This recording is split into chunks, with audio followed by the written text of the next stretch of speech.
podamos. Y hay gente que me está escribiendo en el chat para poder disponibilizar el video. Estamos grabando, que no alcanzo a ver. Sí. Sí. El segundo anuncio que tengo que pedir las disculpas que son del caso es que van a escuchar un ronquido de fondo. Mis disculpas al respecto. Tengo 26 kilos de una bulldog inglés a mis pies y es imposible que esos perros dejen de roncar. Y entonces, paciencia en ese sentido. Gracias, David. Eso ahí va para ti. Y Tita está a mi lado. Y al menos veo, esto es para las personas que no hablan español.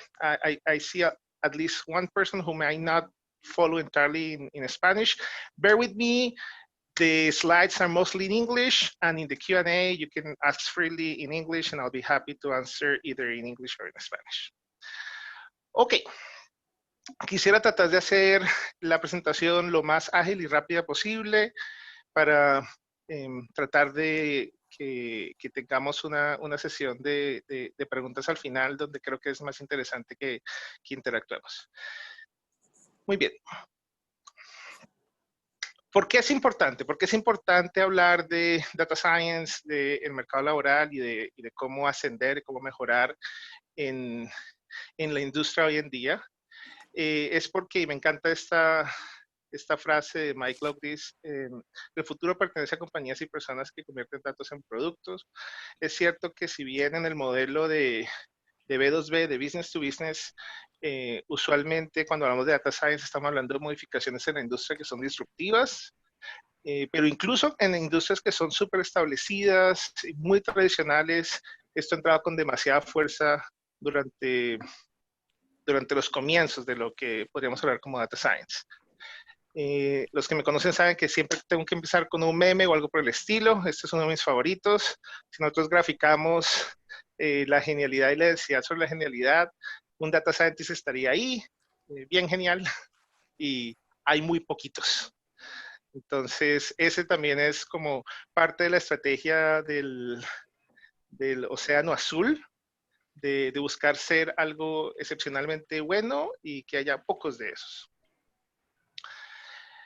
Ahora, ¿por qué es particularmente importante ahora? Esto viene de cifras de mitad de año. En LinkedIn había más de 2,000 posiciones abiertas a julio de este año de ingenieros en Machine Learning a nivel mundial. De esos más de 2,000, había 80 en FAANG. FAANG es el compendio de compañías de las grandes 5. Facebook, Apple, Amazon, Netflix y Google. Microsoft está aparte, esa es absolutamente gigantesca. Y estamos hablando de, a nivel mundial, cerca de 1 millón de posiciones abiertas para ingenieros, especialistas, data scientists en el área de Machine Learning, inteligencia artificial y trabajos asociados. No estamos hablando de cifras solamente de Estados Unidos, estamos hablando de absolutamente todo el mundo y Chile no es la excepción. Ahora, muchas veces hemos escuchado esta frase de Hal Varian, de CFO de Google, quien decía que el trabajo más atractivo en los próximos 10 años sería estadística, y la frase termina con que esto no es una broma, esto es en serio. Pero mucha gente también olvida lo que decía justamente después. En la misma entrevista, él decía la habilidad de tomar datos, de entenderlos, procesarlos, extraer valor de ellos, visualizarlos y comunicarlos va a ser una habilidad muy importante en las siguientes décadas. Y efectivamente, Varian no podía estar más en lo cierto, es una realidad y es muy cercano a casa, pensando en estadística, pero también es cierto que ha habido una revolución recientemente que ahora llamamos Data Science, pero que efectivamente esta referencia de hace ya 9 años, 11 años, aún es muy, muy cierta. Ahora, Data Science versus estadística, ¿es lo mismo? Si ustedes quieren leer un artículo que me parece espectacular sobre esto, léanse esa referencia, Data Science versus Statistics, Two Cultures, de Carmichael y Maron. Si quieren, son dos autores espectaculares porque uno es un senior professor con más de 40 años de de experiencia en la enseñanza de la estadística y el otro es un postdoc muy jovencito en su momento, creo que ese paper de unos 4 años ya, justamente en el mundo de Machine Learning e inteligencia artificial. Ahora, si quieren ahorrarse las 26 páginas de ese paper, ¿son lo mismo? No, no es lo mismo. Y creo que es súper importante hacer esa distinción. No son dos términos que uno pueda intercambiar como si fueran sinónimos. Data Science y estadística no son esencialmente lo mismo. Para Data Science, en términos de las habilidades, hay un gráfico que me fascina, me encanta tanto que incluso tengo una fotografía en un cumpleaños, que esa es la imagen que está en mi torta de cumpleaños, que hizo Drew Conway hace 7 años, donde habla justamente de las habilidades que un data scientist debe tener. Y es justamente ese balance perfecto entre matemáticas y estadística en el círculo amarillo, en el círculo rojo, habilidades de programación o lo que ahí llaman hacking skills, y algún dominio donde uno aplica las cosas. Usualmente se está hablando de los negocios, pero eso podría ser salud, educación, deportes, uno puede escoger. Y justamente esos data scientists son los que están ahí en el centro, esos como magos. De ahí la referencia con el sombrero y la varita mágica. Cuando vemos la intersección entre matemáticas y estadística y algún dominio de aplicación, encontramos la investigación tradicional, en verde. Cuando vemos la intersección entre matemáticas y estadística, informática o técnicas computacionales, vemos machine learning. Y cuando vemos la intersección entre solamente informática y algún dominio de aplicación fuera del ámbito de matemática y estadística es donde puede haber cosas peligrosas. No es que automáticamente sean peligrosas, hay muchas versiones de este gráfico, pero efectivamente puede haber cosas peligrosas. Hay un elemento que me parece importante aclarar sobre este gráfico que no me gusta mucho y es que pareciera que fuera bastante estático, como que toda la matemática y estadística ahí, está ahí, toda la parte de tecnología, arquitectura está ahí y es cuestión de dominarla. Eso claramente no es cierto, porque como áreas del conocimiento estamos hablando de que eso sigue creciendo. Entonces, si ustedes piensan en esto como en una figura tridimensional, sería como el data scientist es casi como un atractor, como un punto de concentración, un embudo, donde uno puede seguir profundizando tanto como uno quiera, desde la matemática, desde la estadística, desde la tecnología y obviamente también desde las áreas de aplicación. Cuando digo que no es el único gráfico, hay un montón de diagramas de Venn justamente orientados también hacia data science, en términos de áreas de aplicación, técnicas, habilidades y demás. En cuanto a la formación, aquí tengo que darle crédito, si no recuerdo mal, fue Rodrigo el que hizo Rodrigo Salas. Si no fue Rodrigo, fue Amelia, Fabián o Daira Daniel. Hacer esa formación tiene que balancear justamente estas 4 cosas: matemática y estadística, tecnologías de la información y Big Data, algún dominio específico donde uno está tratando de aplicar las cosas y habilidades interpersonales y comunicación efectiva.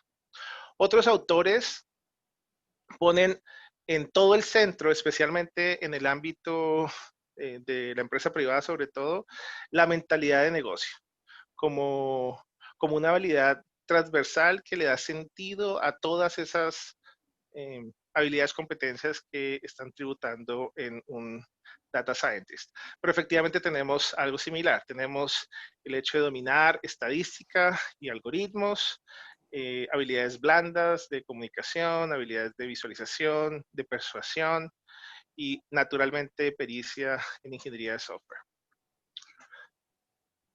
Muy bien, permítanme hacer unas comparaciones incómodas, dada la audiencia que tenemos. Estos son datos de hace ya 5 años. Aún creo que tienen cierta relevancia, pero naturalmente también hay elementos ahí que han caducado. Pero cuando hablamos de comparar los trabajos en el ámbito de data science, especialmente en la industria, las 2 columnas con las que me quiero concentrar es la primera y la última, el data scientist y el estadístico. Hay muchos más, hay data engineer, data architect, Hay muchos más que uno puede comprar y hay otro tipo de información. Ese viene de Analyticsvidia. El data scientist es ese tipo de persona que usa sus habilidades técnicas y analíticas para extraer información de los datos. Eso es muy cercano a una definición que uno puede escuchar justamente de estadística, y de ahí la razón por la cual los estadísticos, los ingenieros estadísticos tienen un, un terreno ganado enorme para aproximarse justamente al perfil del data scientist, y considerar al estadístico entonces como esas personas que entienden la teoría en términos estadísticos y pueden aplicarla a problemas de la vida real. Son capaces de movilizar habilidades matemáticas y estadísticas para resolver problemas. Ahora, en términos de las herramientas que uno puede utilizar, la primera columna Data Scientist, la tercera columna Estadístico. Ahí falta, por ejemplo, en Data Scientist, ahí no estoy viendo ni Power BI, ni QuickView, que son cosas relativamente recientes, y hay muchos más paquetes estadísticos que solamente están hablando de R, por ejemplo. Ahí debería haber muchas más cosas, incluyendo algunas de las que están en la primera columna. Ahora, una de las principales diferencias que uno también debe considerar tiene que ver con los salarios. Esos son datos de hace 5 años y particularmente en Estados Unidos. Entonces, estamos hablando de salarios promedio, alrededor de los 7 millones de pesos mensuales, y en estadística cerca a los 6, un poco por debajo, pero muy cerca a los 6. Y son cosas que, aunque han cambiado marginalmente, se mantienen más o menos estables en esas cifras. Ahora, las cifras en Chile, yo me puse a tratar de revisar eso, las cifras en Chile, 5 años de experiencia para un estadístico, datos que conseguí hace unos 2 años, lo más reciente que pude conseguir, en promedio estaban en 1.800.000, y las de un data scientist en el área específicamente de analítica estaban llegando a los 5 millones. Entonces, ese es el tipo de comparaciones que uno puede hacer. Ahora, en la industria, ¿quién hace qué? El data scientist es tan raro como los unicornios. Pero esto era hace 5 años. Esa no es la realidad hoy en día. Hoy en día, el data scientist es algo mucho más común y existe todo un gradiente de personas que cumplen ese perfil, desde recién graduados hasta personas con muchísima experiencia, y es justamente la parte en la que me quiero concentrar en el núcleo de esta charla. El tipo de mentalidad que tiene es esa persona mago o la persona maga, curiosa de los datos. Lenguajes está R, SAS, Python, MATLAB, SQL, Spark, Scala. En términos de las habilidades y talentos, saber sobre cómputo distribuido, modelos predictivos, visualización y cuenta historia con datos, obviamente dominio de matemática, estadística y machine learning.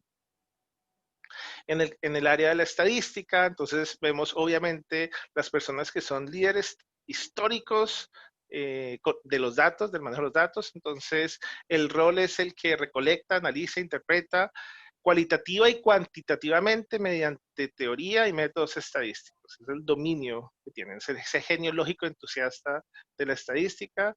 Herramientas, si se dan cuenta, están muy cerca, R, SAS, SPSS, MATLAB, Stata, Python, ahí están SQL también. En términos de las habilidades y talentos, teoría de modelos estadísticos, tiene que ser, obviamente, minería de datos, aprendizaje automático de datos, computación distribuida, bases de datos, muy importante, y herramientas cloud, ahora más que nunca. Eso se ve reflejado esas son dos fuentes distintas, pero más o menos de la misma época, y si se dan cuenta, coincidían muy cercano a lo que, esto es de DataCamp, y del otro blog donde saqué esta información. Y ahí tenemos al analista de datos, al ingeniero de datos, al arquitecto, etc. Bien, pero el núcleo de la charla y en lo que yo quiero concentrarme y ojalá tratar de llevar la conversación y ojalá compartir con personas que estén en la industria, algunas de las personas que estén acá que también nos compartan su experiencia. La idea es cómo hacemos para mejorar. Es decir, una vez estamos en la industria y estamos en el rol de Data Scientist, entonces, ¿cómo hacemos para mejorar? Para ser sincero, yo era muy renuente a la idea de llamarme, de autoproclamarme Data Scientist, porque yo veía ese rol como literalmente ese unicornio súper extraño, algo muy, muy difícil de conseguir. Y tenemos que aceptar que esa es la terminología que está en la industria. Entonces, no es que esté mal, pero efectivamente hay un gradiente. Y en términos del gradiente, entonces vamos a hablar de 3 niveles de Data Scientist. El nivel de Data Scientist nivel 1 o Junior, el nivel 2 Senior y el nivel 3 Principal. Y aquí está como las habilidades que tienen en esos 3. Entonces, el primero y más fundamental, sin eso no se puede partir, tiene que ver naturalmente con la estadística. Entonces, uno tiene que suplir eso. Sin eso, uno no puede llegar muy lejos. Debe uno complementarlo con elementos de ingeniería y finalmente con negocios. Y eso es básicamente la separación. Pero vayamos en un poco de más detalle pensando en esos 3 niveles. En el nivel junior pensemos en una data scientist, así una joven recién graduada, un data scientist a nivel 2 senior con cierta experiencia y finalmente una data scientist con mucha experiencia que vamos a denotar con nivel 3 principal. Y entonces esos 3 niveles, en el primero tenemos a una joven recién graduada, con experiencia, con ninguna experiencia, a lo más 2 años de experiencia, que tiene las habilidades que sabe hacer creación de prototipos con data estructurada. Hay data no estructurada. Entonces, usualmente los graduados, principalmente programas como estadística, informática o matemática industrial, están muy acostumbrados a trabajar con datos estructurados. Ha participado y conoce sobre Kaggle y tal vez ha hecho sus primeras aproximaciones en algunos de los retos de Kaggle y está acostumbrada a GitHub, a compartir, a compartir recursos en GitHub y aprovechar de la comunidad que enriquece su propio conocimiento. Es la forma que ella ha aprendido. Ahora, ¿qué tipo de cosas hace cuando está en la industria? Aquí estamos hablando particularmente en el ámbito laboral. Ella entraría a trabajar en un equipo que ya está formado. Cuando estamos hablando de un junior data scientist, hay 2 posibilidades. O es una empresa, una organización que no tiene mayor madurez en el ámbito de data science o estadística, y entonces tiene que empezar, y empezar básicamente de cero. Uno puede saber cuando eso ocurre, cuando en el perfil laboral de lo que están tratando de conseguir aparece que están buscando un data scientist o un ingeniero estadística o un estadístico, y en una de las habilidades es Excel avanzado. Si dice Excel avanzado, uno ya sabe que claramente la compañía, la organización, no ha madurado lo suficiente o no tiene las personas que sepan sobre el tipo de cosas que un data scientist hace. Dentro de sus roles, ella tiene que tratar de descomprimir aquellos que están en el equipo que tienen mucha más experiencia, entonces se pueden delegar el hacer cierto tipo de modelos o mejorar ciertas cosas, y efectivamente tiene la responsabilidad sobre sus propios desarrollos, así como tratar de mejorarlos constantemente. Ahora, ¿qué no hace? Porque no tiene experiencia, entonces no tiene la expectativa de crear soluciones complejas. Ese no es el rol de una Data Scientist Junior. No está inmersa en el modelo de negocio de la compañía, no es su labor estar pendiente ni preocupada ni entrenarse en ese sentido. Esa es la labor de líderes de equipo o posiciones gerenciales. Y tampoco está la expectativa que contribuya con ideas que impacten fundamentalmente el negocio de la compañía. Es decir, no estoy hablando de el tipo de ideas que son disruptivas del negocio, sino que son marginalmente mejores. Es decir, que una aplicación de lo que se hace, un modelo que se crea, va a mejorar en algún porcentaje algún indicador clave de eficiencia, por ejemplo. Ahora, pasemos al segundo nivel, entonces estamos hablando de un Senior Data Scientist, un nivel 2. Él tendría muy seguramente una maestría o magíster o un doctorado en estadística, en matemática o informática. Estamos hablando de personas, de alguien que tiene de 3 a 5 años de experiencia en el ámbito, tiene conocimiento de containers como Docker, aplicaciones y desarrollos productivos y de analítica en la nube y también APIs. Y eso es súper importante porque en la tercera ola de transformación del data science, especialmente en el sector industrial, esas palabras son claves. Si ustedes no conocen Docker, están en serios problemas en la industria. ¿Por qué? Porque cada vez más se está abandonando el modelo de correr un script, de recibir una data, correr un script y dar un resultado. Eso es algo que era aceptable tal vez hace 20 años, pero cada vez más ha habido muchísima presión para hacer las cosas mucho más dinámicas. Entonces estamos hablando de dashboards, estamos hablando de Tableau, de Power BI, de QuickSight, y otras alternativas que hay naturalmente open source. No estamos hablando solamente de cosas que sean propietarias, pero además la habilidad de poder hacer desarrollos y ponerlo en productivo. Es decir, que ese tipo, el modelo que se haga pueda ser llevado a gerencia y esté actualizado, y si se hace un cambio, ese cambio se refleje automáticamente. Eso es algo que nos acerca muchísimo más a las herramientas tecnológicas del ámbito de la informática, pero es algo que la industria se necesita más y más y más. Ahora, ¿qué tipo de cosas hace?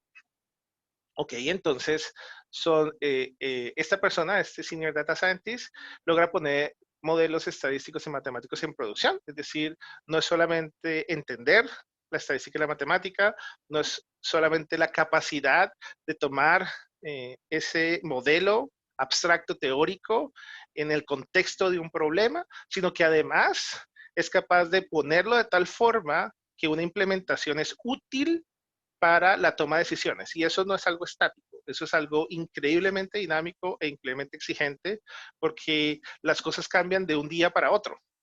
No es cuestión de entregar un informe y esperar que... Eso es un modelo de hace todavía más, 40 años, que era estos reportes gigantescos, el montón de, el reporte de, no sé, 300 páginas que llegaba, que iba subiendo en distintas instancias en la compañía y finalmente los tomadores de decisiones hacían un balance de la información que tenían, la experiencia y justamente esta nueva información que una persona experta en analítica entregaba. Hoy en día no es así. Hoy en día se requiere que el tomador de decisiones pueda tomar decisiones de forma instantánea con información actualizada en el instante. Y eso significa que esos modelos deben estar puestos en producción. Y eso no es necesariamente el trabajo de un informático, eso es el trabajo de colaboración, y elementos interdisciplinarios, pero naturalmente viene de la experiencia de alguien como Senior Data Scientist. Construyen productos en una arquitectura sólida. En cuanto a arquitectura, podríamos hablar toda la noche sobre cosas propietarias y no propietarias y las ventajas que tiene Microsoft y Amazon Web Services o Google Cloud o soluciones in-house. Hay muchas alternativas en ese sentido, pero un Senior Data Scientist entiende la arquitectura y es capaz de movilizar esos modelos, esa teoría en cosas concretas en productivo. Es su responsabilidad, naturalmente, ayudar a los junior Data Scientists, como hablábamos, esta chica joven que está ingresando a un equipo. Es responsabilidad del Senior Data Scientist en ayudarle en el entrenamiento del crecimiento natural que debe tener para que ella gane experiencia. Y asimismo es el liazón, la persona que empalma con gerencia y que entiende del negocio de la empresa y que entiende cuál es el impacto del tipo de cosas que hace el equipo de Data Science para, eh, la, para la empresa. Eso es clave que él hace justamente ese enlace. Ahora, ¿qué tipo de cosas no hace? No se espera que lidere equipos enteros. Es el equipo de Data Science. Un equipo entero es un equipo interdisciplinario donde hay gente de negocio, de desarrollo, de distintos backgrounds. Y eso su expertise es en Data Science, por eso es senior y es específicamente en los equipos que tienen que ver con analítica. No tiene responsabilidad de generar nuevas ideas de productos. Eso es entender, eso requiere entender el negocio de la organización a mucho detalle. Y por favor, cuando hablo de la organización de la empresa, no es necesariamente la industria del sector privado. Lo mismo se puede hablar de la salud, la educación, etcétera, pero es entender efectivamente el modelo de negocio, como dirían más como en los modelos Canvas. Y tampoco se espera que entienda toda la arquitectura de soluciones basadas en datos. Son habilidades que un arquitecto o un senior, un principal data scientist debe tener. Y entonces llegamos al tercer nivel el mayor nivel, o lo que se conoce como la tercera ola de data scientist. Después de esto que lleva un poco más de 10 años, así no se llamará efectivamente data science. Entonces volvemos a hablar de alguien que tiene magíster o doctorado en estadística, matemáticas o informática, pero entonces ya estamos hablando de alguien con una vasta experiencia. Más de 5 años de experiencia, personas que tienen experiencia en esta área, que pueden desde 10, 20 años de experiencia fácilmente, pero además posee liderazgo y visión para los negocios y entiende no solamente la arquitectura y el modelo de negocio, sino la complejidad entera y cómo eso puede articular en equipos complejos e interdisciplinarios. ¿Qué tipo de cosas hace? Es su labor la creación de proyectos de gran impacto, responsable por liderar equipos completos, y con equipos completos hablamos nuevamente de distintas piezas y de probar cuál es el mejor fit, dónde encaja mejor alguien dependiendo de la selección de esas personas, si bien no necesariamente es la persona que hace el reclutamiento. Muy seguramente ese tipo de decisiones sigue siendo de headhunters, especialistas en esa área, o de la gerencia o de rangos más altos. Es un consultor técnico para la gerencia constantemente en términos del negocio, de las soluciones o las dificultades que se estén presentando. Y naturalmente ella sería ese tipo de persona que es de un increíble valor para cualquier proyecto. En la industria entonces, en la misma compañía, el tiempo de una Principal Data Scientist es algo increíblemente valioso. Entonces, se busca con desespero que haga parte de las iniciativas que se están haciendo y usualmente tienen que ver con iniciativas que cambian, que de alguna forma es disruptivo en el modelo de negocio de la compañía o que se espera que tengan un gran impacto o que tengan alto riesgo y gran impacto, high risk, high return. ¿Qué no hace? No tiene necesariamente la responsabilidad de reclutar talento, eso es más para headhunters. No es responsable por el estudio y manejo del mercado de productos, hay personas especializadas para eso. Lidera equipos, pero las promociones siempre van a depender de personas en más altas posiciones de la jerarquía corporativa. Muy bien. Y entonces, ¿cómo mejoro? Porque la charla era cómo mejorar. Si ya tenemos todo este degradé de niveles de una joven que es junior data scientist, un senior data scientist más experimentado, pero tenemos este unicornio, esta mujer alta, con muchísima experiencia en la industria, en el negocio, en liderazgo y naturalmente en estadística, matemática y herramientas tecnológicas.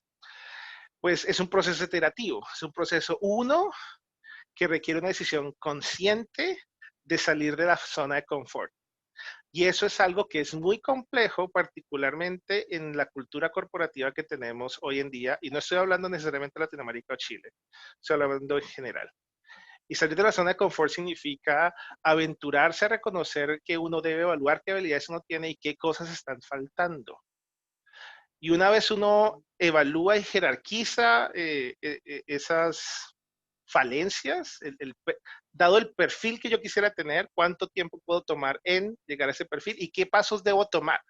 Y pasos que debo tomar significa planificar esa promoción. Planificar esa promoción significa estudiar, prepararse, certificarse, eh, titularse en algo más, complementar, practicar. Hay demasiadas formas y demasiados caminos para llevar, pero finalmente uno debe mejorar sus habilidades. Y eso es un ciclo constante. Esto es algo que no acaba, no importa si uno tiene 60 años. Es una forma de vivir, esencialmente, que significa que lo que uno aprenda, si uno tiene que abandonar eso y tomar algo nuevo, lo debe hacer y debe ser crítico con las habilidades que uno tiene. Ahora, ¿cómo hacerlo? Hay muchas maneras. Una de ellas que pongo en el centro es ir y contar con un programa estructurado de pregrado, dependiendo lo que se están buscando, de postítulo, de maestría o de doctorado.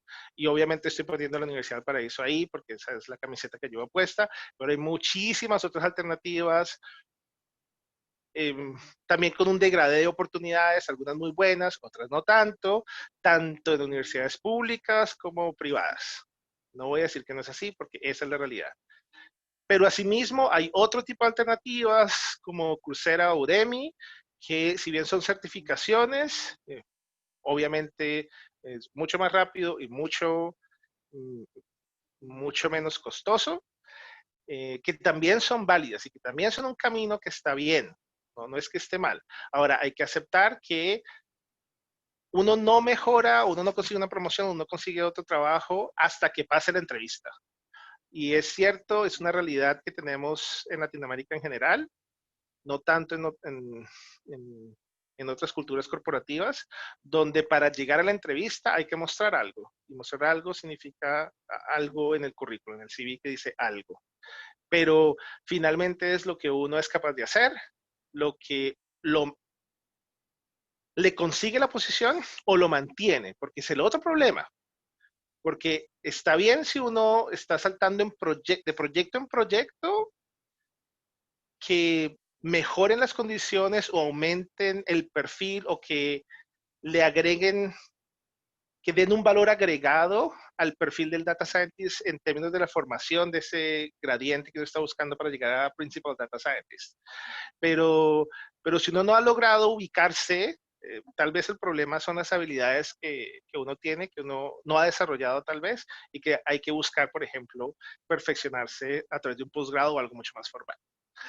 Pero en términos de cosas que son increíblemente económicas, entramos, por ejemplo, a Towards Science, que es un repositorio de un increíble valor. Uno debe leer muchísimo y ese es un sitio que yo recomiendo al 100%. Pero asimismo, uno puede buscar recursos como en LinkedIn de personas que están trabajando. No es que sea una fuente necesariamente de contactos, pero sí tal vez una red de apoyo que puede ser interesante para saber qué cosas están haciendo. Y finalmente, Internet en general, en YouTube uno puede aprender lo que sea si están dispuestos a hacerlo. Ahora, ¿cuál es la estrategia? Con esto quiero terminar para abrir a la ronda de preguntas. La estrategia es muy sencilla. La estrategia es que hay que leer y hay que leer mucho. Y es algo a lo cual no estamos acostumbrados. Hay que leer demasiado y no estamos hablando de solamente blogs, hay que leer libros. Si quieren una recomendación, 3 libros que les pueden cambiar la perspectiva de Cal Newport, Deep Work, Ultra Learning, se me olvida el nombre, Ultra Learning. Ahí hay otro de Cal Newport que también es muy bueno. So Good That They Cannot Ignore You, creo que se llama. pero hay que beber libros. Realmente uno debe obsesionarse por leer en este ámbito. Uno tiene que obsesionarse por estudiar. Estudia, mide qué es lo que está faltando. MIT OpenCourseWare o cualquier tipo de material que está online. Hay una gran cantidad de material online. Comparte lo que estás haciendo para tener feedback, para tener retroalimentación de otros. Trata de hablar haz una red de contactos que te permitan saber qué es lo que está haciendo, qué es lo que están haciendo otros y repite ese proceso hasta el cansancio. Esa es la forma de llegar de ser un junior data scientist a un principal data scientist. Y no importa el momento, uno no se puede cansar. Este es un proceso para siempre. Bien, esa es mi información de contacto. Los insto a contactarme. Si tienen cualquier duda, feliz de ponerme en contacto y resolver dudas. Y quisiera entonces ahora dejar de compartir y ojalá abrir la opción para Q&A. Pueden escribir por el chat o pueden abrir su micrófono y preguntar si es el caso. Harvey, antes que nada, han pedido si puedes poner los libros en el chat, los que has recomendado. Claro, claro que sí, claro que sí. Tengo un pequeño problema. Gracias, Francisco. Ya, voy a ponerlos ahora mismo, voy a buscarlos en Amazon, mientras alguien... quieren que... Jorge hace una pregunta que me parece muy buena sobre la intersección peligrosa. ¿Algún ejemplo? Por supuesto, tengo uno facilísimo, que está más en el ámbito de la evaluación en la educación. Y es el siguiente. Estamos acostumbrados a hacer evaluaciones que son categorías, que son escalas. 1, 2, 3, 4, 5, 6, 7, algún tipo de escala Likert con algún tipo de orden. Pero el problema es que cuando evaluamos, cuando yo pongo 5, no es el mismo 5 que pone Alejandra. No es el mismo 5 que pone Carlos Felipe. No es el mismo 5 que pone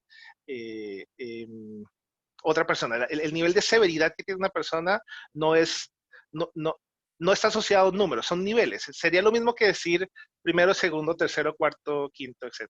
Y si uno sencillamente mete eso en una juguera y uno saca un promedio, ahí puede tener problemas. Serios problemas. Hay técnicas y hay que tener algo de conocimiento para saberlo. Pero es el mismo problema que tienen el no entender la naturaleza de las variables. Entonces toman variables. Es tan ridículo como, por ejemplo, sacar el promedio del color del cabello. No tiene ningún sentido. Y uno puede tomar una serie de tiempo y meterla a cualquier tipo de software que le saca a uno algo y resulta que lo que sacó perdió la secuencia temporal. Entonces, es muy peligroso abandonar o desconocer la teoría y el conocimiento matemático y estadístico a la hora de resolver un problema. ¿Alguna otra pregunta? Mientras tanto, voy a buscar los libros. Miquerales quería hacer una pregunta. Marvin, creo. Sí, profe, ¿cómo está? Hola, Marvin, ¿cómo estás? ¿Cómo le va? Ay, Muy aquí bien. vi algunos chicos que tengo tiempo que no veo. Plaza, ¿cómo anda? Camilo, la profe Claudia, ¿cómo están? Ay, el profesor Héctor, ah, qué buena. Me siento como en los lives de Instagram. Mire, profe, una preguntita. Bueno, la pregunta es que es un poquito como medio, yo creo que un poco ya cae en lo que dijo usted en la charla, pero igual como para puntualizar un poco. ¿Sabe que acá, bueno, no sé, esa es como la opinión mía, ¿no? No sé si otros tengan la misma opinión que yo, pero por lo menos aquí en Chile, que ha sido como que mi experiencia, aquí hay una confusión como muy general en cuanto al data scientist, ¿no? En cuanto al científico de datos. O sea, aquí hay mucho, porque hay veces que uno ve algo así como que solicito científico de datos. Uno medio ve la cuestión y al final es un informático, o sea, con funciones de informático para hacer labores de informática. Ya, solo que no, en vez de decir que busca un ingeniero informático, busca un científico de datos, ¿no? Ya. O hay veces como para... Déjame aclarar ahí una cosa, Marvin. ¿Qué le llamas tú labores de informática? Profe, eso es todo desde el desarrollo de software, de todo, o sea, no hay nada... A veces uno dice, mira, hace estadística, entonces todo es como que, ajá, bueno, sí, eso después. Necesito que desarrolles un software y tú no ves, uno dice, mira, Sí. no está tanto en mi área. Y, De hecho, Marvin, digamos, debería. no, sí, pero fíjese. No, bueno, eso es lo que dice Plaza, es cierto. No, eso sí lo sé. Pero hay cosas que son como súper enfocadas a ciertas carreras. Y después dicen, ya, solicito un científico de datos. Para poner un ejemplo. O sea, hay veces que una chica una vez me contactó por LinkedIn. ¿Sabes que a veces uno lo busca unos reclutadores? Ya. Entonces la chica me contacta y ella me dice, mira, ya estoy buscando, me explica ya un científico de datos. Ok. Literalmente todo era, empezando porque todo era, como ya le comentando, funciones informáticas. Prácticamente eran funciones informáticas, ¿no? Ya. Me pregunta mi formación. Ah, pero tú no estudiaste, no estudiaste computación o informática. Ya, está bien, perfecto, no estudié ni computación ni informática. Ya, pero entonces yo le comento a ella, le comento así como sutilmente, ya, pero mira, o sea, al final tú sabes que esto no es una formación en líneas tan específica, al final uno tiene como muchas cosas de muchas áreas para resolver básicamente problemas, que es lo que uno hace.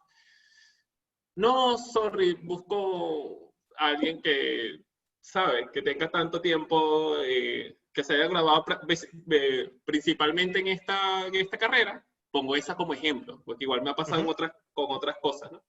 En esta carrera, y ya tú no. Yo, bueno, se me puede decir, pero bueno, busca usted ingeniero informático, o sea, es la cuestión como específica. Y al final, uno empieza a ver como los perfiles, ¿no? Y sé que, como usted dice, es una formación continua. Y sé que es una formación que requiere conocer muchas cosas, pero siento que uno se va convirtiendo en, la palabra, bueno, no sé si se usa acá, pero como en todero. Uno intenta como que saber mucho de muchas cosas. Pero ya, o sea, ya a veces yo digo, bueno, mis debilidades. Entonces, a la medida que uno va viendo perfiles, uno va tratando de ocupar cosas, pero así pasaré la vida y para por lo menos tener como el requerimiento de un cargo. Porque entonces digo, bueno, en la medida yo voy estudiando y voy viendo y me voy capacitando y voy viendo, pero siento que al final estudio y no es que nunca llegaré a nada, pero siento que ocupo un espacio es un espacio muy amplio a ocupar. Y si a eso le sumamos las 14.000 años de experiencia que piden acá en el país, ya eso ya es otra cosa. ¿No? Sí, yo sé que estoy quitando los años sí, de experiencia. Pero si pudiera acotar un poco la pregunta, Marvin, ¿te refieres a la dificultad de tratar de definir el perfil para saber uno qué estudiar y cómo mejorarlo? Exacto. Dado que es tan amplio porque la impresión natural es que habría que saber de todo. Exacto. O por lo menos la añadidura esencial que debería mantenerse, por así decirlo. O sea, hay algo como que ya, esto no puede faltar. Y por lo menos uno empezar por ahí y tratar de cubrir bien por lo menos eso. Sí, es una buena pregunta. ¿Qué tipo de cosas yo recomendaría hacerse a sí mismo? El tipo de preguntas, en Towards Data Science hay un post que dice algo así como 3 preguntas que cualquier data scientist puede hacer, o 5 preguntas, o 20 preguntas, dependiendo, incluso para filtrar o para prepararse para entrevistas. Y si buscas ese tipo de fuentes, te vas a dar cuenta que debes saber de estadística, y cuando hablamos de estadística, estamos hablando de conceptos naturalmente de probabilidad, de distribuciones, de modelos, de regresión, de modelos multivariados, de modelos generalizados, y de informática también. Entonces estamos hablando de informática, debes tener un buen perfil. R o Python podrías escogerlo, pero fuerte, y hablar de computación distribuida, TensorFlow, Keras, Docker, por favor, si se quedan con algo de esta charla, Docker, containers es el futuro, es algo completamente disruptivo para nuestra área en Data Science. Y yo sé que eso parece que es muy fácil relegarlo, decir que es de informática, pero resulta que las empresas hoy en día, eso es lo que necesitan alguien que sea capaz de sentarse con un informático y entender cuando estamos hablando de una API para pasar a productivo. Lo necesitan. Lo necesitan porque no es suficiente decir, mire, yo hice el script, aquí está. Es como, ¿y qué hago con eso? Porque finalmente la empresa, no importa si es el hospital, el banco o la persona que está modelando intercambio de divisas, necesita tomar una decisión. Y pensar en un reporte es algo de hace 25 años. Entonces, ¿es descorazonador? Sí. Pero lo interesante, Marvin, con esto cierro la idea, lo interesante es que la actitud que uno debe tener es de curiosa, increíblemente curioso constantemente. Entonces, sea lo que sea que te pongan de frente, es cuestión de tiempo para que lo domines. Buena. Daniel, ¿quieres preguntar algo?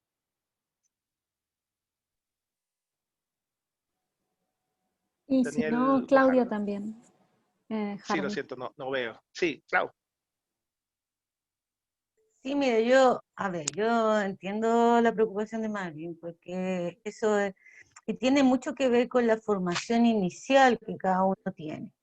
O sea, en realidad, no sé, hay cosas que hasta hace un tiempo atrás, por lo menos en la carrera de estadística, estábamos todavía, y digo estábamos porque yo era parte de eso, ¿no es cierto?, pensando, y aquí hay varios que sufrieron esas consecuencias, Álvaro, por ejemplo, Álvaro Tobar, que es de los antiguos acá. Entonces la formación era un poco más científica.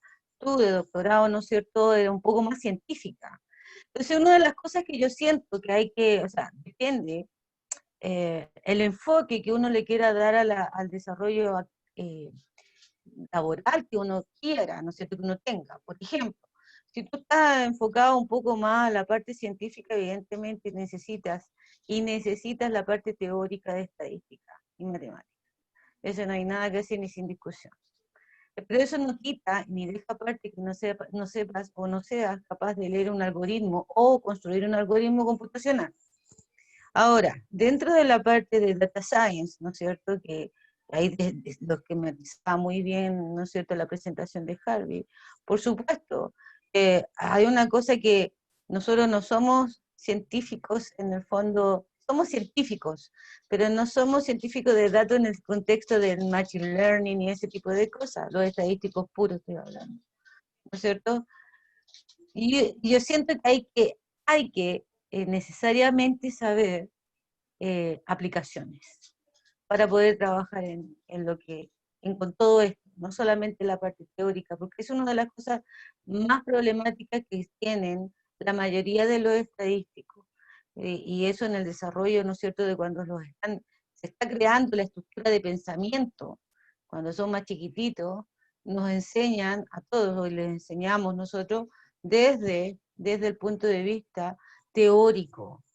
Y lo que hemos estado haciendo, por lo menos la carrera, y lo estamos tratando de modificar, tanto en el magíster, que de hecho ya lo modificamos, ¿no es cierto?, que hay alumnos de magíster, que ya lo experimentaron, y que también el doctorado es un poco que con el asunto del laboratorio, o de asesorías, y qué sé yo, es un poco aterrizarlo, ¿no es cierto?, aterrizarlo en el sentido de que, oiga, si usted sabe la teoría, usted es capaz de aplicarlo, y si es capaz de aplicarlo, entonces es capaz de aplicar cualquier herramienta computacional o machine learning, y llevar, y ahí empieza la interacción. Entonces yo siento que todo depende, en el fondo, de cuáles son tus perspectivas de trabajo, o dónde llegues a trabajar, porque ahí viene el desarrollo.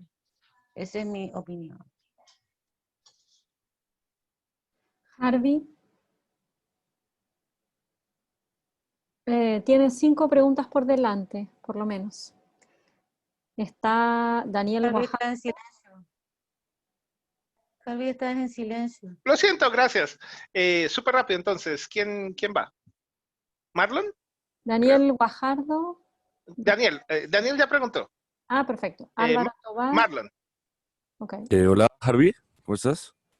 Sí, Bueno, tengo mi duda es como, bueno, no sé, en lo que he visto de Data Science, como en todo lado, yo creo que preparan al Data Scientist como para acomodarse o llegar a un grupo en una empresa, sí, pero he escuchado poco o nada en cómo, digamos, ser emprendedor o formar empresa, digamos, a partir de Data Science, sí, tengo como dudas o no sé, su merced, de pronto qué consejos tiene para alguien que quisiera aprender y al mismo tiempo ser un científico de datos. excelente pregunta, Marlon. Mira, en términos de emprendimiento, esa es un estilo de vida increíble. Son personas que yo admiro muchísimo, es un perfil incansable, no importa los obstáculos, es adelante. Hay que desarrollar una tolerancia a la frustración enorme. Esa es la clave para ser emprendedor. Es 1000 veces que te cierran la puerta en la cara, una vez más. Tienes una empresa, fracasó, la siguiente. Te fue muy bien en esa empresa, la vendiste, el siguiente negocio. Porque esa es la mentalidad que uno tiene que tener para el emprendimiento. No es otra, no es otra. Y es increíblemente estresante, pero asimismo la satisfacción es fantástica, es una adicción estar en el mundo del emprendimiento. Es algo realmente adictivo porque es un estrés incomparable, es fantástico. Y desde el mundo de Data Science hay mucho y hay muchas iniciativas. Yo presiento por tu acento, Marlon, que nos hablas desde Colombia. Hay muchas iniciativas en Latinoamérica. Chile es un excelente país para emprender. Hay iniciativas como Startup Chile, donde hay fondos del gobierno para justamente traer ideas disruptivas de fuera de Chile para colaborar con gente en Chile. Y lo que uno tiene que buscar, la clave del emprendimiento es complementar habilidades. Lo que tú tienes y lo que tú puedes desarrollar, tienes que buscar qué es lo que te falta. Y las personas que tengan el mismo espíritu que tú para salir adelante, en lo que sea. Y Data Science no es una excepción, solamente un componente más. Súper, sigamos súper rápido. Daniel, Harvey dice que no ha podido preguntar. Por favor, Daniel. Ay, disculpa, Daniel. Discúlpame, tienes toda la razón. Adelante. Yo creí que sí, perdóname. Te escuchamos. Daniel Guajardo. Guajardo, sí. Tal vez está en silencio. Si tienes problemas, puedes escribir en el chat. Mientras tanto, voy a tratar de leer otra pregunta. Christopher, hola Christopher. ¿O ya estamos escuchando, no? Hola Christopher, tiempo sin verte, qué bueno verte. Dice, pensando en los reportes, puedo dar testimonio que en verdad es importante, así como profesionales. Sí, herramientas SAP, sí, fundamental. Reportes de Excel como reportes. O Power BI, sí. Absolutamente, como el comentario de Christopher, absolutamente. Camilo nos pregunta, ¿cuál debiese ser la orientación de trabajos de titulación nutricional de pregrado, magíster y doctorado para mencionar el perfil y tener mejores oportunidades como atrás en la industria? Trabajos de titulación de magíster y doctorados que resuelvan un problema de la industria. Eso es. Y eso significa cambiar la mentalidad de problemas que pueden ser muy interesantes y no me malentiendan. Los problemas teóricos interesantes siempre van a estar ahí y hay que mantener personas que contribuyan en eso porque eso es fundamental. Sin eso no podemos avanzar. Pero si estamos hablando de acercarnos, reducir esa brecha entre la industria y la academia, entonces tenemos que empezar a resolver problemas de la academia, de la industria. Y toca tocar puertas, cuál es su problema y resolvérselo. Eso no es nada sencillo. Hay, Harvey, 3 personas que levantaron la mano. Álvaro Tobar, Héctor Tú lo Araya. administras. Bueno, y Camilo. Álvaro, hace tanto tiempo que quiero escuchar a Álvaro. Bueno, hola. Oye, mira, más que pregunta, quería igual, porque me ha gustado un poco la conversación que se ha dado, y un tema con los perfiles, que estaban hablando de qué finalmente se puede estudiar o para dónde hay que hacer o hay que entenderlo todo. Creo que también va muy de la mano con lo que es la empresa. He tenido la suerte de estar en 3 empresas donde se buscaba como casi siempre lo mismo, pero por tamaños habían áreas que teníamos especialistas como gerencia Advanced Analytics, tenía una gerencia de Data Science donde tenía 30 Data Scientists con los 3 niveles que Harvey acaba de explicar, pero marcadísimos, o sea, un tema súper jerárquico. Y por el otro lado, donde tenéis de repente un I+D, donde tenéis los full stack, tenéis los DOB, ¿cachai? Tenéis toda la gente que hace temas más de arquitectura. Lo entretenido ahí es cuando tú mismo desarrollas una idea de quiero empezar a meterme en este otro mundo, donde quiero empezar a, tal vez yo desarrollo una solución nueva, quiero empezar a entender, de hecho, Dockers, APIs, quiero empezar a entender ese mundo.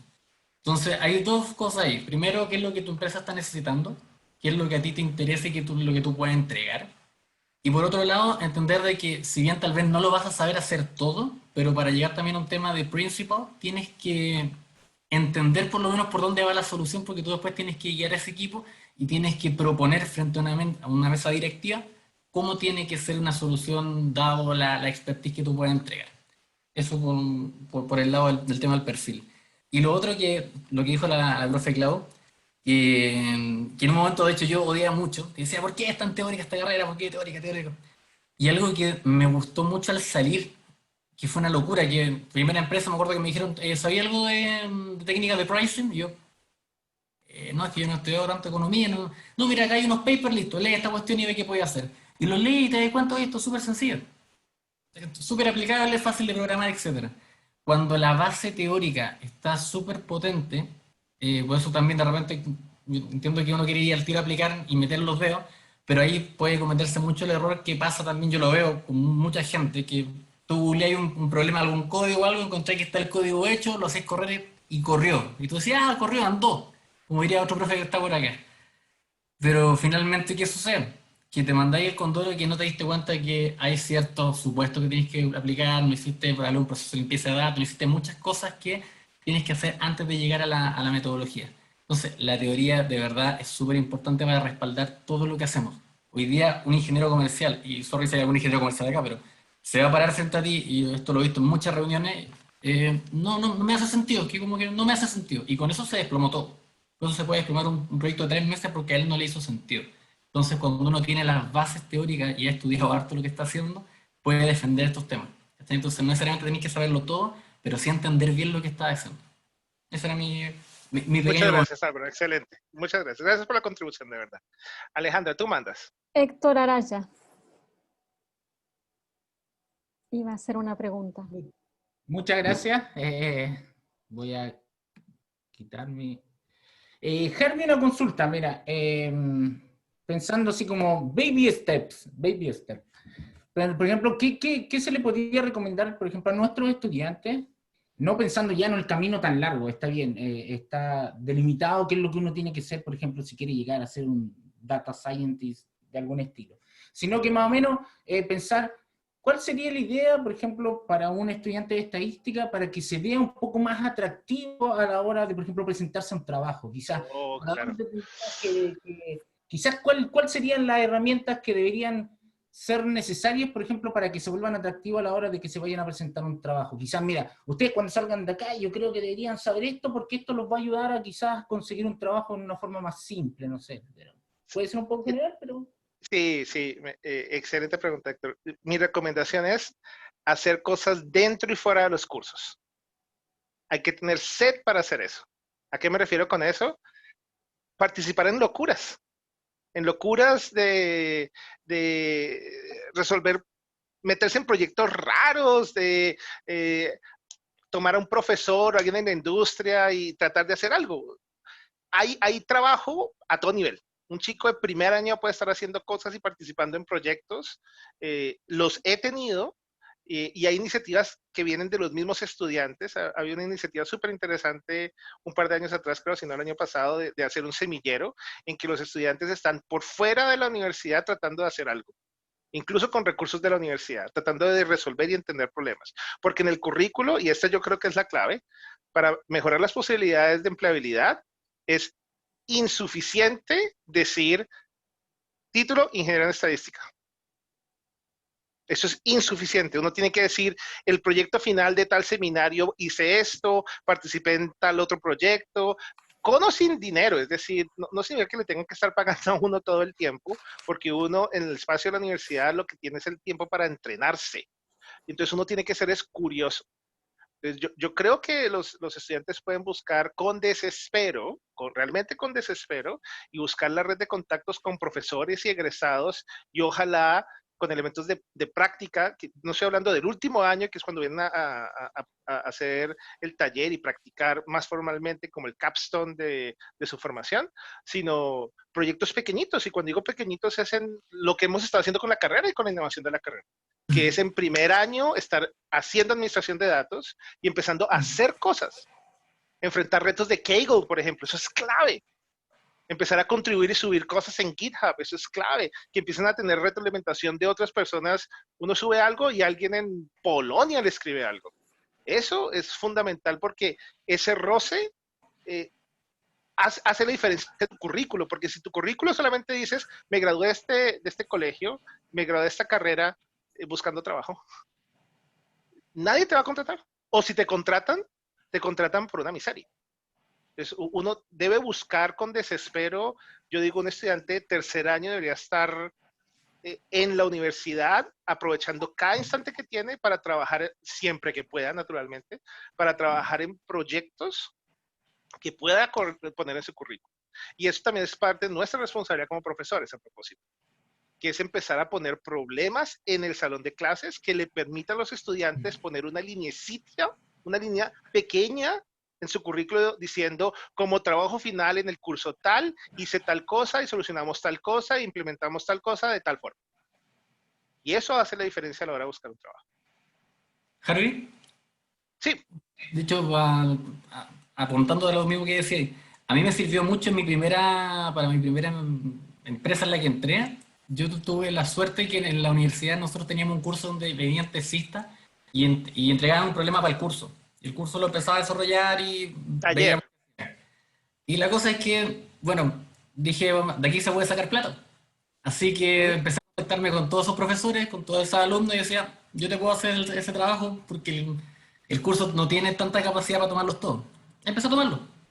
Tenían al final del segundo año 16 tesis en mi currículum, desde psicología, construcción, bioquímica, etcétera. Entonces, cuando tú te vayas a presentar, puedes decir, mira, aparte, no estoy cerrado a un tema. Puedo entrar y con una batería de soluciones que tengo, entrar a cualquier tema en el que tú me quieras meter. Y otra cosa que es importante, y siempre se habla, de hecho Harvey lo comentó, pero se aplica muy poco, y lo he visto mucho en estos tipos de perfiles, hay un tema de desplante no menor que se ha perdido. Y que en general los cargos de repente de principal o de subgerente, data scientist, etcétera, lo terminan tomando personas que son totalmente externas a nuestra área y que de hecho después no pueden explicar lo que hacemos. Entonces, y es por un tema realmente que saben vender proyectos, saben pararse y defender una idea y tienen una forma de expresar que igual es importante que la empecemos a desarrollar. De verdad, es muy importante explicarse súper bien frente a una gerencia y saber cómo vender, qué es lo que ellos buscan como foco comercial. Es importante. Gracias, Álvaro. La habilidad de lo que se llama como soft skills, habilidades blandas, comunicación, visualización, es fundamental para esto. Hay una pregunta interna que nos hacía Daniel, que tiene problemas con su micrófono, y él menciona lo siguiente, voy a leer. Mi acotación es la siguiente: mi carrera es contador auditor, pero a mí me gustaría mucho orientarme al data science, puesto que se está ocupando muchísimo en nuestra área también algo de inteligencia artificial, y dentro de los temas que han hablado, lo que hay que aprender. ¿Cuál sería lo más importante para aprender? Las herramientas más atractivas para el mercado laboral. Yo soy del semillero, sí, del semillero de auditoría, claro. Daniel, estadística. Si vienes de contaduría, 1, estadística, 2, informática, 3, matemática, 4, habilidades para presentar y, bueno, yo creo, no, mentiras. Estoy seguro que en tu carrera te han entrenado mucho más para hablar con gerencia. Auditar es un proceso increíblemente complejo, entonces muy seguramente eso ya lo tienes mucho más maduro.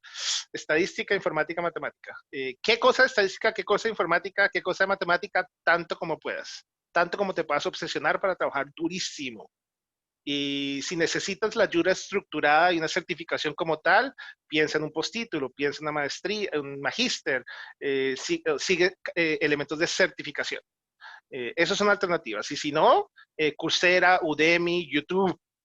Y obsesiónate por hacer cosas. Cuando uno se enfrenta a hacer las cosas, es que se da cuenta que efectivamente aprende. Si uno lo hace metódicamente. Si todos los días, Daniel, todos los días tú dedicas 1 hora a Python, te garantizo que en un mes estás programando cosas relativamente sofisticadas. Te lo garantizo. 1 hora.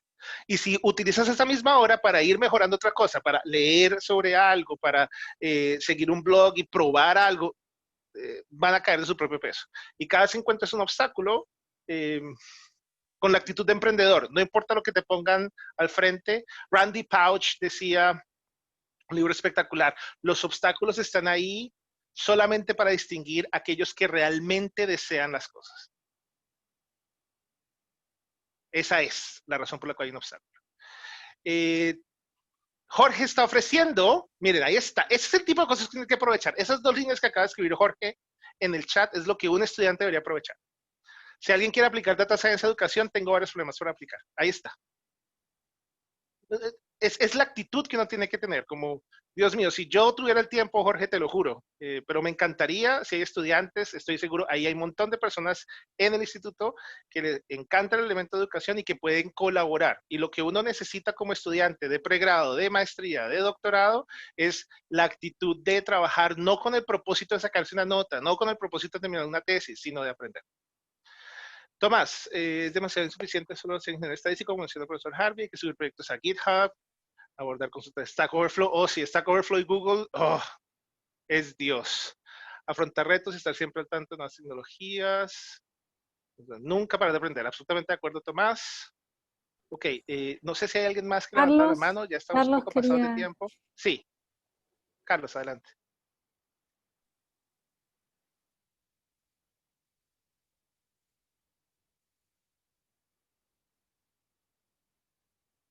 En silencio. Estás en silencio, Carlos. Ya, ¿ahora sí? Ahora sí. Ahora los saludo. Ahora te escuchamos. Ya. Hola a todos. Bueno, un gusto tener a todos estos personajes y personajes aquí en esta audiencia. Mira, me hace sentido una montonera de cosas de lo que se ha discutido y se ha conversado acá. Yo me acuerdo de un grandísimo maestro, Pranav Sen, un gurú de la estadística que ya está jubilado ya en UNC.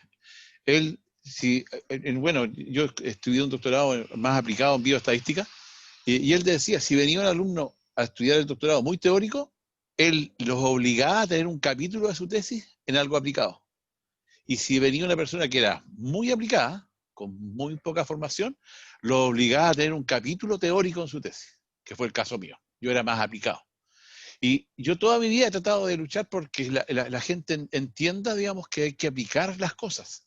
Porque si nos quedamos en la extraterrestre de la estadística, va a ser, digamos, una locura, no se va a poder aterrizar. Un amigo médico decía, ¿qué prefieres tú? ¿Un neurólogo, digamos, que solamente sea de aquí, que tenga habilidades mentales o que tenga habilidades en las manos? Churra. ¿Que sepa mucha teoría o que sea muy aplicado? La verdad que el complemento perfecto es que tenga las dos.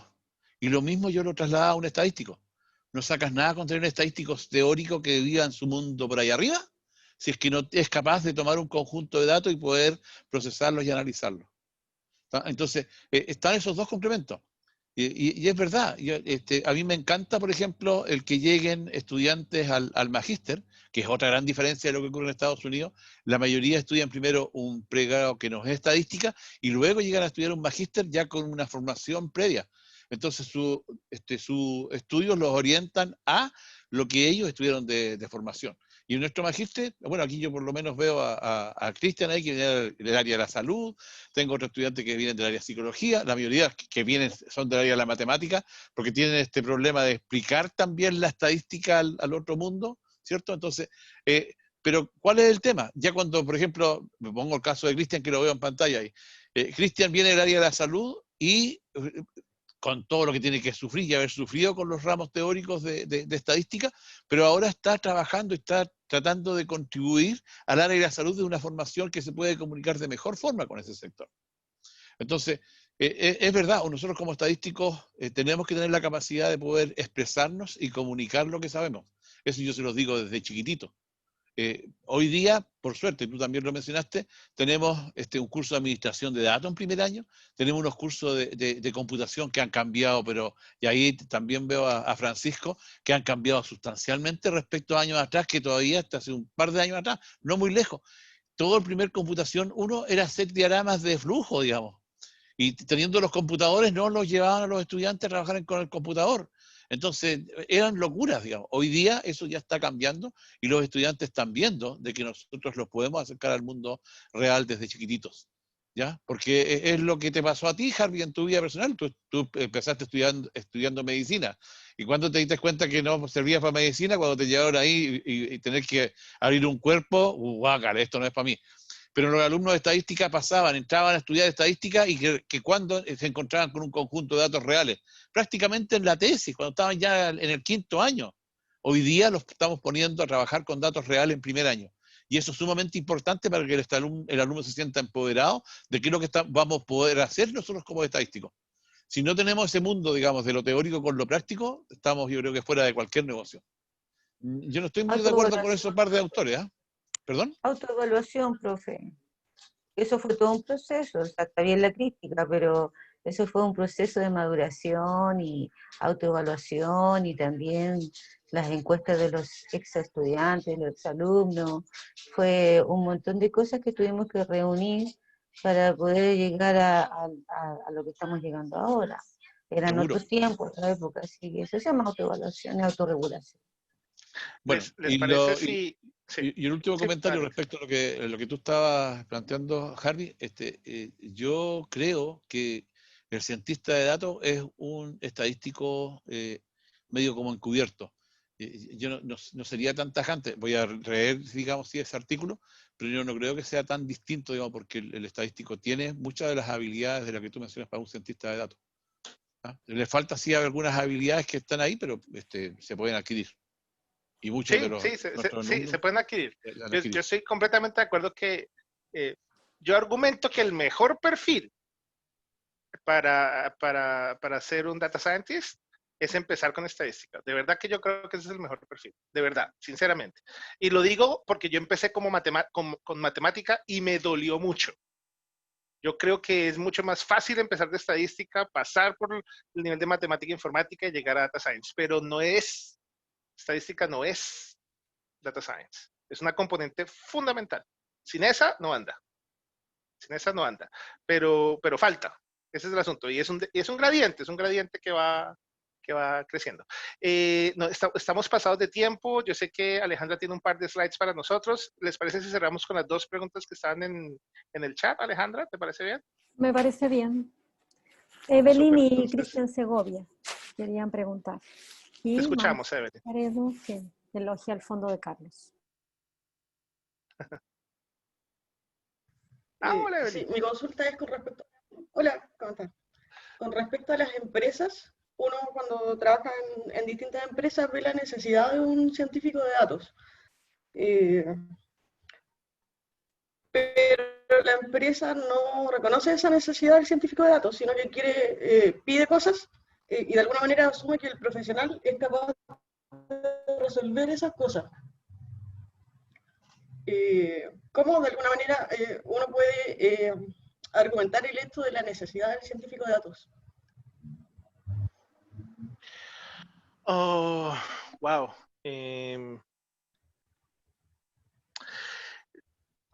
Yo creo que ahí está la habilidad, justamente, la habilidad de comunicarse, la habilidad de persuadir, de ser carismático. Eso es muy difícil de poner en palabras, pero es la habilidad de comunicación cuando uno es armonioso a la hora de argumentar lógicamente, emocionalmente, con lenguaje verbal y no verbal.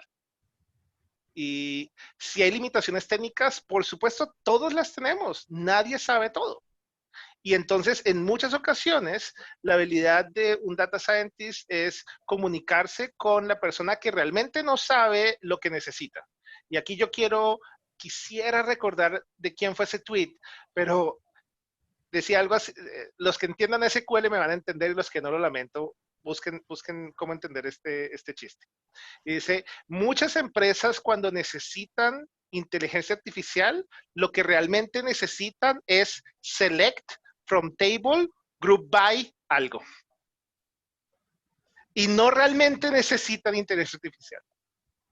Entonces, hay que mantener un equilibrio entre lo que uno es capaz de hacer, lo que uno es capaz de ofrecer, ser muy sincero, porque tampoco es vender la pomada cuando no lo es, pero sí ser persuasivo y ser crítico y ser sharp, ser inquisitivo en cómo decomponer un problema que puede tener un impacto y qué elementos son claves en términos de personas, recursos, infraestructura, etcétera, para impactar lo que la persona lo que la gerencia pide, por ejemplo.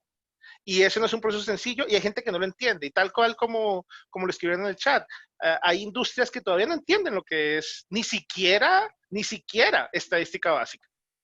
Ni siquiera. De verdad que no lo entienden. Y yo voy a citar lo que dijo un estudiante, Joshua creo que fue, Carlos, claro, no sé si se acuerdan, un encuentro con estudiantes que decía, es como, hay perfiles laborales como para un diseñador gráfico, que en el perfil escriben, debe saber Paint avanzado. Es lo mismo que pasa con estadística. Es exactamente lo mismo. Entonces, es un perfil muy, muy complejo de tener de entrada y muchas veces, si la empresa está dispuesta a pagar 6, 7 millones de pesos mensuales, podrían tener ese perfil. La pregunta es si están dispuestos a hacerlo y si el negocio lo justifica. Ese es el otro problema. ¿Y puedo hacer una sugerencia ahí? ¿Qué tal la culturizar? Porque, por ejemplo, si tú pusieras, no sé, pues si tú pusieras en todas partes, no sé, el mismo dibujo que tú pusiste ahora de este señor, donde hace la diferencia, ¿no es cierto? En todos lados. Si fuera algo repetitivo, la gente empezaría a entender, y sobre todo los estadísticos, y sobre todo, ¿no es cierto?, la gente del área financiera, de todos lados, porque eso es una discusión. Recuerdo cuando fuimos a una reunión con la gente de ingeniería industrial, para ellos fue absolutamente ofensivo cuando hicimos un par de correcciones. Entonces, ahí un par de profesores se espantaron con nosotros y que prácticamente lo estábamos ofendiendo. Entonces, yo creo que hay que empezar a culturizar, eso se llama, y la culturización parte por los profesionales, ¿no es cierto? Cuando hablamos de culturización estadística, de culturizar estadísticamente, etcétera, etcétera, yo también creo que los mismos profesionales no tienen claro, porque si tú hablas con la gente de informática, para ellos es otra cosa, data science, ¿no es cierto? De hecho, la mayoría de los cursos de data science están en informática. Entonces, hay cosas que yo creo que podría ser una de las campañas de culturizar y por qué están estadísticas relacionadas. Eso, creo yo. Gracias. Sí, completamente de acuerdo, Claudia, absolutamente de acuerdo. Y teníamos a alguien más. Cristian, tú tenías una pregunta, sí. Hola, ¿cómo están a todos? Bueno, mi pregunta era un poco similar a lo que se estaba hablando recientemente, porque, bueno, yo soy el área de la salud y hay ciertos rubros donde el tema del data science está ya como muy instaurado, se está empezando a retomar, pero siento que el rubro de la salud y sobre todo la salud pública no es tan así. O sea, lo podemos ver como ahora con la pandemia, que se manejan grandes cantidades de datos y las respuestas no logran ser rápidas. Entonces, la pregunta vinculada a cómo si se observa esta necesidad, cómo uno podría convencer o cómo alguien se podría llegar a involucrar. Porque cuando yo tomé el curso de Jupyter, me interesaba el tema del data science, sobre todo en el área de la salud, porque creo que no hay nada desarrollado, muy poco. Uy, qué buena pregunta. Y esa, miren, eso que mencionas tú de la falta de respuesta rápida, tiene que ver justamente con el hecho de la capacidad de hacer deploy instantáneo, esencialmente. Es decir, uno trabaja en un modelo que pone y que se actualiza automáticamente. Y eso requiere, yo sé que muchas personas sí requiere sí requiere un equipo interdisciplinario, no voy a minimizar eso porque uno requiere desarrolladores, pero se requiere habilidades de nuestra parte y la habilidad que tiene el data scientist, debe desarrollar el data scientist es tratar de cubrir la mayor cantidad de espacio para acercarse al deploy, al desarrollo. Porque los desarrolladores van a estar preocupados de otra serie de cosas que desde mi formación incluso de pregrado, los estadísticos decían, no, pero es que para eso están los informáticos. Y no. De verdad que no. De verdad, cada vez más nosotros tenemos que acercarnos en esa dirección. Es una obligación. Cada vez más tenemos que estarnos alejando de los scripts estáticos y de venga lo corro en mi máquina y estar pensando en cosas como APIs, containers, ese tipo de cosas tenemos que empezar a acercarnos, porque donde las tuviéramos, les garantizo que el tipo de cosas que veríamos sería muy similar como lo que subía John Hopkins, porque lo que subía John Hopkins era eso, información actualizada constante. Y obviamente ahí hay estadística, ahí hay informática, ahí hay un montón de cosas. Hay diseñadores de pensar qué color se utiliza y qué color no se utiliza. Por ejemplo, algo ahí, un tip pequeño. No utilizar el rojo para representar COVID porque no es una sentencia de muerte. Y eso lo piensa un diseñador. Alguien que tiene conceptos sobre el uso de color y ese tipo, y lo que impacta y el lenguaje y demás que uno no tiene, pero es acercarse a ese tipo de cosas. Entonces, es mantener un perfil lo más interdisciplinario posible, pero sí hay que acercarse cada vez más a la tecnología. Esa es nuestra responsabilidad y es un reto que tenemos que afrontar. Alejandra, muchas gracias. Perfecto, Creo que gracias tú a ti, tienes algo para Harvey. compartir. Sí. No. Breve. Lo que les quería comentar es la próxima charla que está a cargo de Francisco Plaza, el 8 de octubre. Están todos cordialmente invitados también. Quería contarles de la nueva carrera que hay en el instituto, que empieza en 2021, Ingeniería en Estadística y Ciencia de Datos, donde se incorporan los cursos del minor de Ciencia de Datos como cursos obligatorios de la carrera. Y por supuesto que está el Magíster en Estadística y próximamente un Magíster en Data Science. Y eso es todo. Muchas gracias a todos por venir. Gracias por estar a esta hora del día y los esperamos en las próximas charlas del ciclo de charlas del Instituto de Estadísticas de la Universidad de Valparaíso. Eso. Muchas gracias a todos y a todas. Que estén muy Muchas bien. gracias, profe. Aplausos. Que estén bien. Gracias. Chao, gracias a ti, Harvey, estuvo muy interesante. Gracias. Un gusto ver a varios que no veía hace tiempo. Sí. Que estén muy bien, cuídense. Suerte, que estén muy bien. Chao. Hasta luego. Chao. Hasta pronto. Chao, Alejandra, muchas gracias por toda la gestión. Estuvo extraordinario. Gracias. No, gracias a Chao, ti chao. por la charla. Gracias, Harvey, por la invitación. Gracias a todos. Un gusto. Igual.